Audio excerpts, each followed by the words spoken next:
જેઠ સુદ પૂનમના પવિત્ર પ્રસંગે નગરદેવી ભદ્રકાળી માતાજી નવા ચાંદીના સિંહાસન પર બિરાજમાન થયા છે।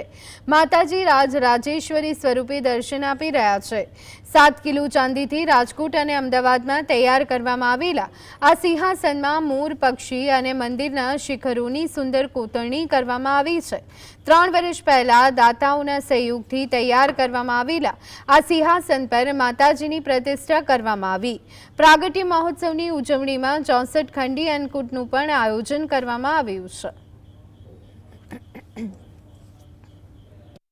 છેલ્લા 150-200 વર્ષથી દર જેઠ સુદ પૂનમે માતાજીનું અન્નકૂટ થાય છે।